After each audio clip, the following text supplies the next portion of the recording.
வர்த்திக்க பண்ணுவேன் என்று சொல்லி இருக்கிறார். நம்ம வாழ்க்கையில வர்த்திக்க பண்ணுவது என்றால் பெருக்கம், ஒரு பெருக்கத்தை குறிக்கிறது. பெருக பண்ணுவேன்.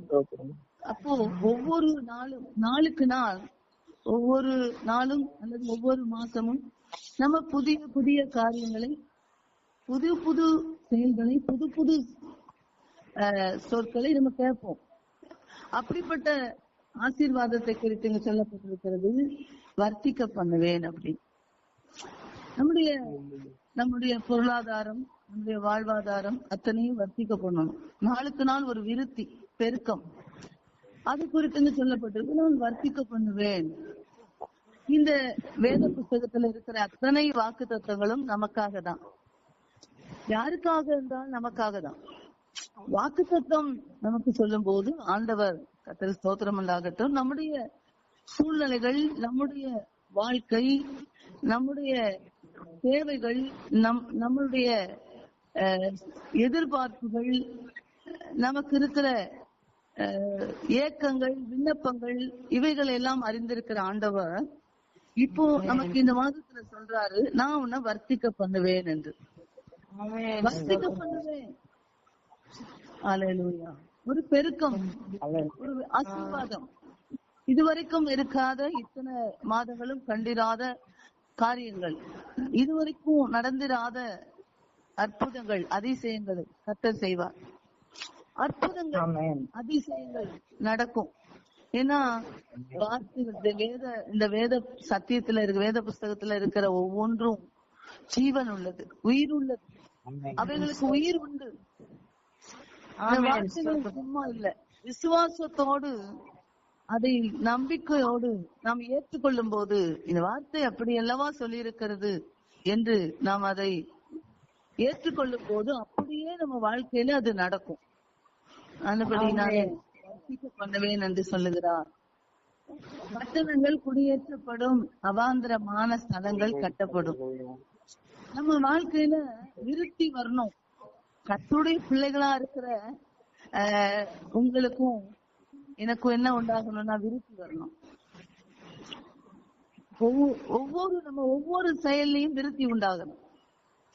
பட்டணங்கள் குடியேற்றப்படும் அப்படின்னா நம்மளுடைய பெயர்ந்து போகுதல். என்ன பெயர்ந்து போகுதல்? தேசம் விட்டு தேசமா அப்படி சொல்ல முடியாது. கர்த்தருக்கு ஸ்தோத்திரம். ஒருவேளை அது இருந்தா கூட நடக்கலாம். ஊர் விட்டு ஊரா அது நடக்கலாம். கர்த்தருக்கு ஸ்தோத்திரம் உண்டாகட்டும். நம்முடைய வாழ்க்கையில நாம செய்கிற எல்லாவற்றிலும் ஒரு குடியேற்றப்படுதல். அடுத்தடுத்து இப்போ ஒரு வியாபாரம் பண்றீங்கன்னா ஒண்ணு இருக்குன்னா இன்னும் ரெண்டு எக்ஸ்ட்ரா. ஒரு பிசினஸ் பண்றீங்கன்னா எக்ஸ்ட்ரா இன்னும் 2 எக்ஸ்ட்ரா நடக்கும். அப்போ ஒரு தேசத்துல இருக்கும், இன்னொரு இடத்துக்கு கொண்டு போறாருன்னா அதுவும் நடக்கலாம். கர்த்தருக்கு மகிமை உண்டாகட்டும். குடியேற்றப்படுதல். அப்போ எக்ஸ்ட்ரா எக்ஸ்ட்ரா எக்ஸ்ட்ரா ஆண்டவர் கொடுக்கிற காரியத்தை சொல்லுகிறார். பட்டணங்கள் குடியேற்றப்படும். அல்லேலூயா. ஒரு உயர்வு உண்டாகும். வாழ்க்கையில ஒரு மாற்றம் வரும். உங்க குடிகள், உங்களுடைய பட்டணங்கள்ல நீங்க இருக்கிற இடத்துல, உங்க குடும்பத்துல, நீங்க வேலை செய்யற இடத்துல ஒரு மாற்றம் வரும். அல்லது ஒரு ப்ரமோஷன் கிடைக்கும். ஒவ்வொன்றிலும் அடுத்தடுத்த ப்ரமோஷன் உண்டாகும் அப்படின்னு சொல்றாங்க. நம்ம எதிர்பார்க்காத, நினைத்திராத காரியங்களை கர்த்தர் செய்வார்.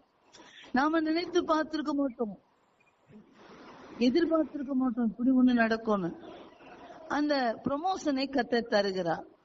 குடியேற்றப்படுவீர்கள்.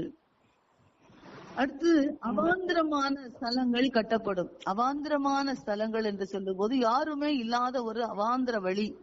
அந்த அவாந்திர வழியா இருக்கிற, இதுவரைக்கும் நமக்கு உதவி செய்வார் இல்ல, நமக்கு பண உதவி கிடையாது, மனித உதவி கிடையாது, எந்த ஆள் பலம் பணபலம் எதுவுமே இல்லை. அப்படிப்பட்ட அவாந்திரமான ஒரு நிலைமை. அந்த நிலைமையில இங்க சொல்லப்பட்டிருக்கு, அது கட்டப்படும். கட்டப்படுவீர்கள், நீங்கள் கட்டப்படுவீர்கள் என்று சொல்றார். இஸ்ரவேல் ஜனமாகிய என் ஜனத்துக்கு நான் சொல்லுகிறேன், நான் வர்த்திக்க பண்ணுவேன், குடியேற்ற பண்ணுவேன். அப்புறம் அவாந்திரமா இருந்த இடம் கட்டப்படும். யாருமே பார்க்காத, யாருமே நம்மை மதிக்காத, மற்றவர்கள் நம்மை இகழ்ச்சியாக அல்லது ஏதோ ஒரு மாதிரி பார்க்கிற அப்படிப்பட்ட குடும்பத்தை ஆண்டவர் சொல்லுகிறார் கட்டப்படுவீர்கள் என்று. இது அவாந்திரமாய் கிடக்கிற இந்த பகுதி கட்டப்படும். நம்மை அற்பமாய் பார்த்தவர்கள், அற்பமாய் பேசினவர்கள் மத்தியில ஆண்டோட வார்த்தை சொல்லுகிறது, நீங்கள் கட்டப்படுவீர்கள். அப்படி